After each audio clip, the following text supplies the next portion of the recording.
Novembro chegou e com ele a cor azul volta a iluminar ruas, empresas e unidades de saúde. É o mês dedicado à conscientização sobre o câncer de próstata, uma doença que segue sendo um desafio entre os homens brasileiros. O diagnóstico de câncer muda completamente a vida de uma pessoa e muitas vezes de toda a família.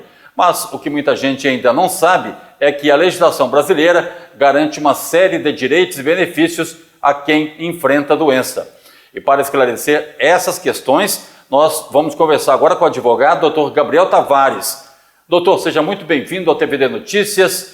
Quando falamos, doutor, de direitos do paciente com câncer, por onde a gente começa? O que a lei brasileira assegura de forma geral a essas pessoas? A pessoa diagnosticada com câncer tem direito a tratamento gratuito, prioridade de atendimento e acesso a benefícios sociais e tributários. A Constituição e a lei que criou o SUS garantem atendimento integral e gratuito. Além disso, as leis específicas reconhecem o câncer como doença grave, o que abre caminho para isenções de impostos, saques de valores e de benefícios do INSS.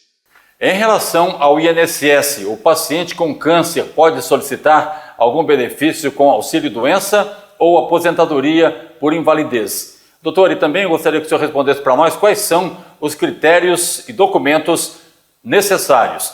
Existem isenções de impostos para pessoas com câncer? Por exemplo, no caso da compra de veículos ou no imposto de renda. O Sistema Único de Saúde garante o tratamento gratuito, mas o que o paciente deve fazer caso enfrente demora ou falta de medicamentos? Com certeza, o paciente pode pedir auxílio-doença ou aposentadoria por invalidez. O critério é a incapacidade para o trabalho durante o tratamento, que deve ser comprovado por laudos médicos e exames recentes. O segurado precisa estar inscrito e contribuindo ao INSS, mas existe exceção muito importante. Em caso de câncer, não é exigido carência, ou seja, o tempo mínimo de contribuição para que seja feito o pedido do benefício, tá bom? Sobre os documentos básicos são laudo médico atualizado, CONCID, data, não pode esquecer dessa data, o carimbo do médico, exames que comprovem diagnóstico, carteira de trabalho ou comprovante de contribuição, documento pessoal, CPF, comprovante de residência. É importante saber que se o pedido for negado, o paciente pode apresentar um recurso administrativo no INSS ou procurar um advogado e entrar com uma ação judicial para reavaliar o pedido negado. Sim, o paciente com câncer tem duas grandes isenções reconhecidas por lei. A primeira é o imposto de renda, que quem recebe aposentadoria ou pensão tem direito à isenção total. E a segunda seria para compra de veículos adaptados, por exemplo.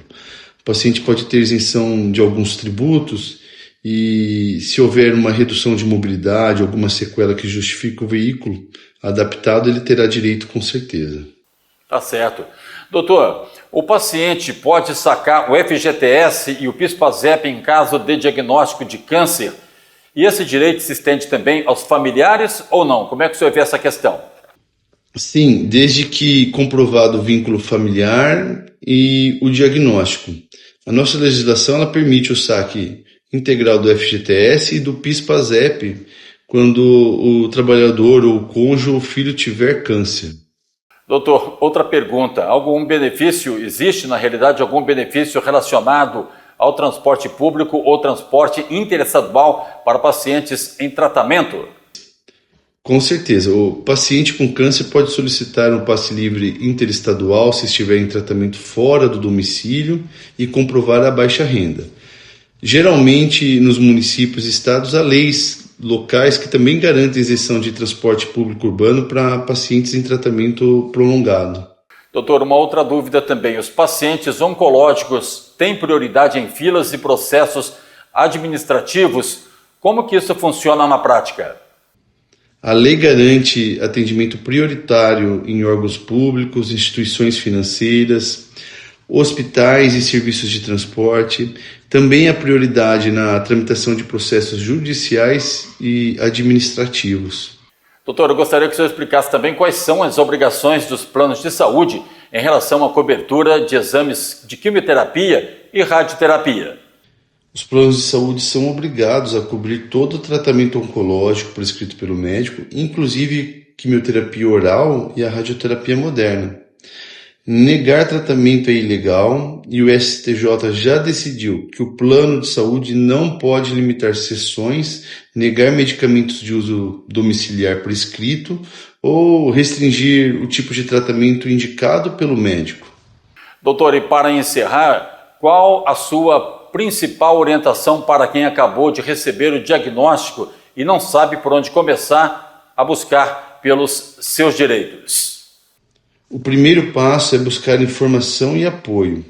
Então, procure o posto de saúde, o CRAS, a Defensoria Pública, que pode orientar sobre os benefícios, isenções, tratamentos. Tenha todos os documentos médicos organizados e, se houver qualquer negativa de atendimento, peça por escrito, porque isso vai facilitar o recurso a uma ação judicial.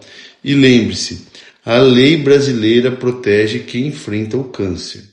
O direito ao tratamento digno e completo é garantido por lei. Nós agradecemos ao advogado pelos esclarecimentos que com certeza vão fazer toda a diferença para quem enfrenta a batalha contra o câncer.